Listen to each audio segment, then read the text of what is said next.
Laura had always been the pillar of strength for her social circle. At 52, she was a vibrant woman, the kind who knew the solutions to everyone's problems but seemed blind to her own. Her friends would gather around her, sharing stories, laughing, and sometimes seeking advice. Every now and then, one of them would quietly inquire about why Laura, despite all appearances of wisdom and independence, remained so loyal to Michael, the man who had, in most eyes, done more to break her than build her up. The story of Laura and Michael dated back over 3 decades to college, where they met in a literature class. Initially, Michael appeared charming, full of laughter and plans. He had ambitions that sparkled, a vision that seemed to encompass more than just the mundane. Laura was drawn to him, like a moth to a flame.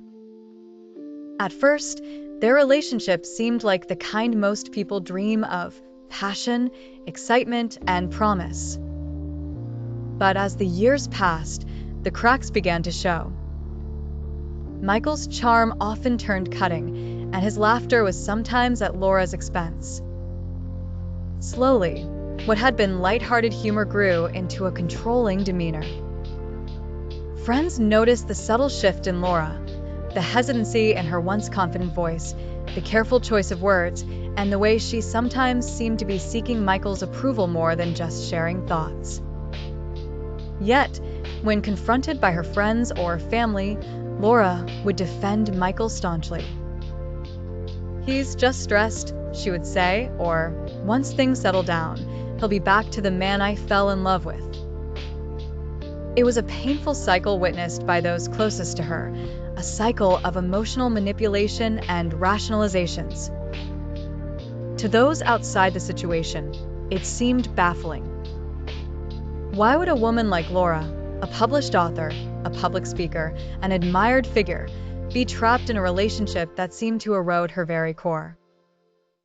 The answer lay in the deep, invisible hooks of trauma bonding, a psychological response to abuse. It isn't uncommon for those in Laura's position to confuse such connections with loyalty. Trauma bonds are insidious, weaving a complex tapestry of emotional dependency that often masks itself as fierce allegiance. Laura wasn't just staying for the person Michael could be, she was bonded to the cycles of apologies and promises that gave false glimpses of the life she imagined they could still have together. It's a gradually built but powerful manipulation that roots deep in one's psyche. As the years went by, the frequency of their friends' inquiries lessened, perhaps from resignation or discomfort. But a small change began in Laura, quiet at first. It was in her reading of a book on emotional dependency, a timid visit to a support group for emotionally abused partners, where she saw reflections of her life in other women's stories. The true revelation was painful, a collision of self-image and reality. It took time for awareness to evolve into strength. One day, as she stood before a group, ready to deliver another speech, Laura realized that true loyalty should never demand self-destruction.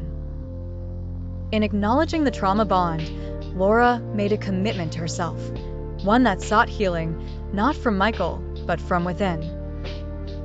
It was a decision that her younger self would never understand, but one her older self embraced. This journey is one many women over 50 might find themselves embarking on.